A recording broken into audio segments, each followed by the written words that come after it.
What's up, everybody? Um, you guys remember how I told you that making videos and doing this type of stuff is like the most uncomfortable, awkward thing for me? It's even worse when you go back and you watch it and you realize that you can't post that. I'm being dead serious. So we're trying this again. You do not have an assignment today because I'm going to give you lots of homework this week, not intentionally. It's just the way that the week is going to fall. Okay. I wanted to give you guys time to write in class last week, although I don't know that you really took like advantage of that. I think a lot of you socialized more than you worked. And then, we'll just have to make some adjustments for the next writing assignment that we have. I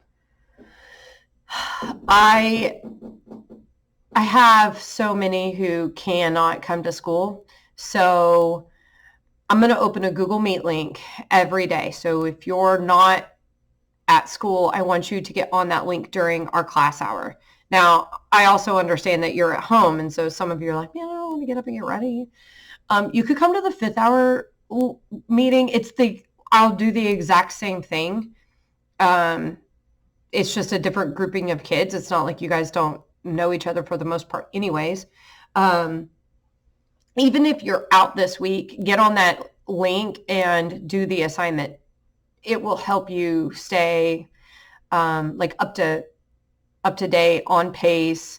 You won't fall behind. This is not an assignment you want to fall behind on. This is an assignment that could bury you, and there will be very little time for recovery. We actually have 2 writing assignments with this book. Usually, again, we do them in September. I'm sorry that we're a little behind. It's just what we have to deal with this semester. So anyways, if you are quarantined, I really want you on the meetings each day, doing the work along with us. If you can't, I will obviously record them and post them. But some people said that the Google Meet videos are hard to see on the Chromebooks. I don't know. I'm using my other program to try to see if that makes a difference. Today, let me backtrack for a second. Today is a soft due date for electronic versions to be turned in. Okay. I only have 3 give me paper copies, which granted, there's a lot of people out. So that could have a lot to do with it. I hope that you have it written by now and that you're editing this week. If you have not written that essay, you have a lot of homework then, because it is hardline due by Friday, no matter what, right? This was something given will be, I would have assigned it 2.5 weeks ago on Friday, right? So no matter what, that has to be written, done, turned in by Friday. It's there's very little exceptions. I can't even think of an exception because you guys have had so much time to write it. All right. Also remember that you are in a pre-AP class. The expectations are a little stricter. The assignments are going to be more in depth, more involved. It does come with more homework, not intentionally, but it's just, there's no way to do some of these things without having you sit down and work at home. But I also balance that with, I don't give regular homework. I try to make sure that I use your class time, to give you the majority of time to do stuff. Okay. So let's talk about this novel. So you're going to read The Pearl. Of course I don't have it right here. Hold on.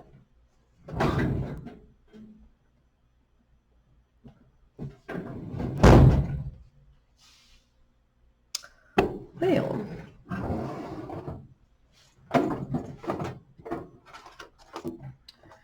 you know what? If you wanted to pause this, fast forward it really quick, I gotta find that book, and I don't want to piece this video together. Hold on.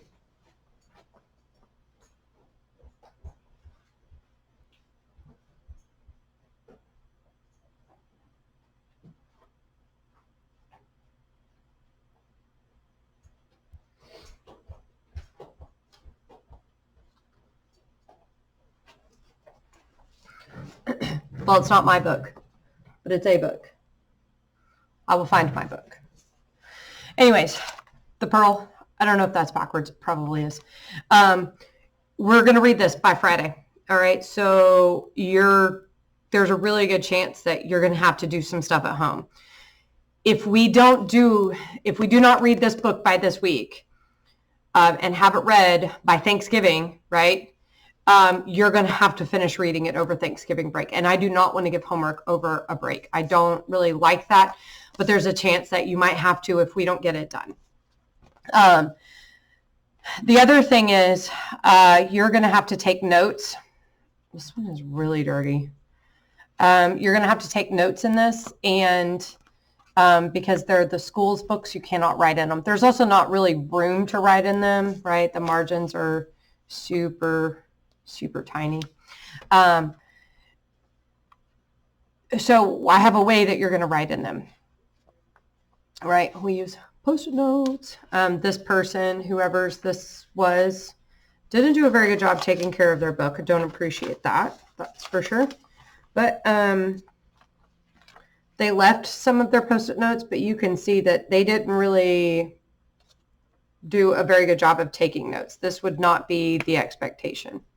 Okay, but you're going to put Post-it notes in it, and they are color coded. Okay, so this book is about a guy. His name is Kino.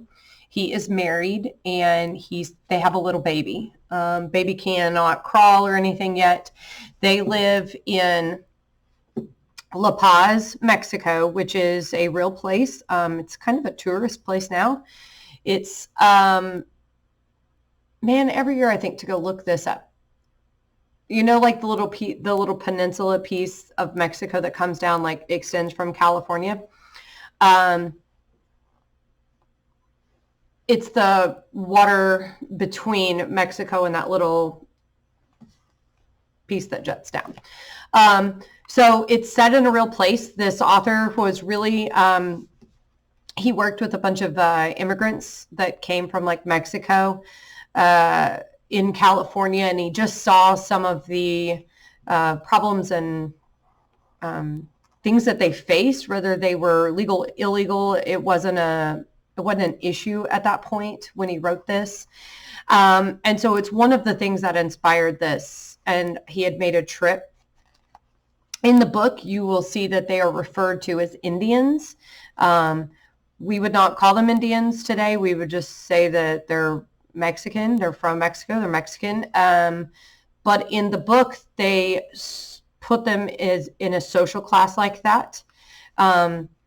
This is a lot about somebody who is in poverty but truly happy, right? Kino and his wife, they're good. I mean, they don't have much, but they're fine. The baby is injured, and then they need to take him to the doctor, and they don't have money to pay for the doctor. And they're worried that the baby is going to die. And you read a lot about how they're treated, about how important money is. The rank, the social class that you're in plays a big part in this novel. It's kind of the guiding point in all of the decisions. And although the story itself isn't super exciting, it actually sheds a big light on some of the struggles that people face and probably still face them today, just in a different way, you know. They try to do anything that they can to be able to have the doctor see the baby. And you get the idea that this doctor in this town is kind of like a king, not a literal king, but he is treated as almost like royalty. They cannot obviously pay for the doctor, so they don't get anything. So he wants to find something. He's a pearl diver. I mean, that's what he does for like a living. He goes out every day, dives down, finds oysters, pulls pearls, and sells them. And that's what he does every single day. So he goes and he's like, you know, I've got to find some pearls so I can sell them and get some money to pay for a doctor. And he finds the pearl of the world, is kind of what it is called. It is a large pearl. It is supposed to be like an anomaly, but in a good way, right? He wants to sell it. He kind of gets jaded jaded isn't the right word. He gets all the pearl buyers all work for the same person. So they all kind of come together and they don't really want to offer him a lot of money for this pearl because they can, right? Because they can manipulate that price. And he gets mad and he just wants to sell it himself. And then he goes on this journey to do so. And throughout this story, you see him just change, and you see how money and greed and the desire to change your social status can affect you. In a nutshell, that's kind of what it's about. The story itself is a great story. It's just not the most interesting read. That's why we read it in class, so I can help point out things, because you guys will just probably glaze right over them. Some of you will get it, okay? So then when we come back from Christmas break, you're going to Thanksgiving break. When we come back from Thanksgiving break, you're going to have a big writing assignment. I like to put things out front so that you know what's coming. So that you know why you're taking notes and everything else. So let's look at this. I will give you printed copies. I will give you electronic copies. As you're reading, when you come across these different themes, you're going to mark your book for it. Okay. So like green is supposed to indicate that there's a part of this text in here that is goes to money, possessions, or greed, right? Dealing with the quest for money and the desire for the material world, or anything somebody is willing to do to get there. Okay. You would mark it with a green Post-it note, and then you put it in however you want to put it in the book. So that way, I personally, you have to be careful pulling these out too. I personally would probably stick it out a little bit so that way you can go to it. And by the way, this is students that said to do this, to color code this. So I went with them. I went with their opinion. They said it would be easier to have it color coded. So when they go back through their book, they can find that specific text. So you've got all of these themes, and I help you find things. I'm like, hey, I would probably put a blue Post-it note there. Anyway, so you read and you annotate the novel to find these themes. Okay. Then you're going to answer these questions, and there's 7. But you will have to answer 6 of them. So you get to throw one question out. There's always one that somebody struggles connecting with. So I let you throw one question out. On this is just directions, but it gives you each of the questions. So how does oppression manifest in both the community and the individual? That is not a one sentence type of answer, okay? I suggest that you use these 3 themes to answer the question. So when you go and you want to look for text, you're going to go to those specific colors, right? Reference the other sheet to find text to help you answer that question. All right. You're going to write, you're going to explain your answer, you're going to give text, and you have to answer the question. What the mistake that a lot of students make, and listen to me here, okay? One of the biggest mistakes that students make when doing this assignment is they summarize the story. I'm not asking for a summary. I need answers to these questions. So traditionally, what happens and why somebody fails is they go to answer this question, they find themselves just explaining what the text said. I don't need you to explain what the text said. That's why the text is in there. You need to give the answer and let the text support the point that you're making. Okay, that's it. That's all that I need you to do. Easier said than done. Let me show you what the end paper looks like. Okay, so when you're done, you're going to turn this in. I don't remember. I could unhighlight whoever's paper this is, but I don't want to. Okay, they gave their text, or that's their answer, and then they gave text. It looks like they gave both pieces of text together. I don't know why those are highlighted, actually, because you don't have to highlight anything. Who knows? Who knows what I was doing? Here's number 2. All right, here's question 3. Here's question 4. Here's question 5,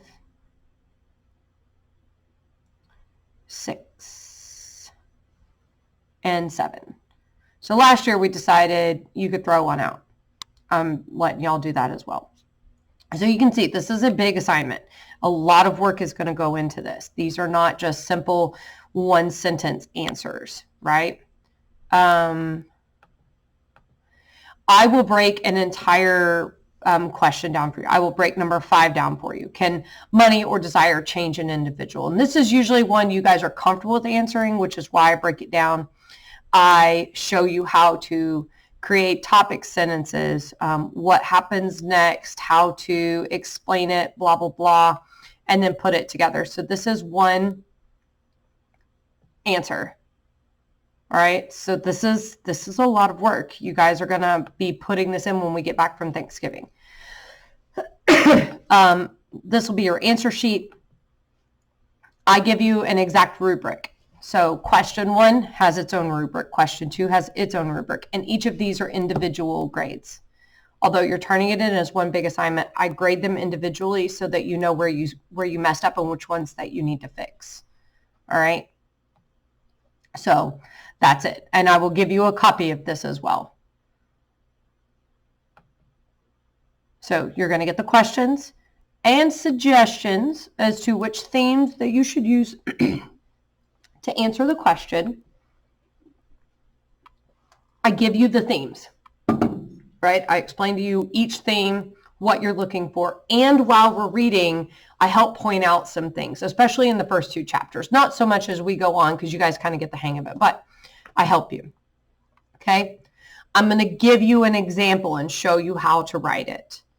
And I'm going to give you the rubric. All right. Those of you at home, you can go and grab your own Post-it notes if you want to. You could take notes somehow, like on an electronic piece of paper. That makes no sense. You could either write it down on a piece of paper and color code them. You could, type out notes, whatever you prefer. Okay. If you're in class, I do have Post-it notes. I'm just not sure if I have purple. We might have to change that color. I just looked at what post colors I had and assigned colors. You could change it. All right. So that's it. No big assignment today because you're going to start reading and going over stuff. And you're going to have homework this week. So that's all that I have for you. Again, if you are quarantined or not coming to school, please come to the Google Meets. I will just have the link open. You don't have to talk. You don't have to put your video on. I just want you to be present in the class. Just because you're stuck at home, I don't want you to feel like we're just moving on without you.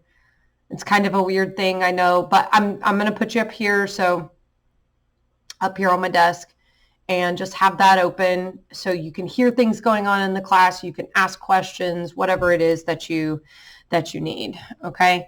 And my camera just said I'm having performance issues. So this is going to take a bit to render and upload. Sorry about that. I promise it'll get there. All right. Email me if you have questions.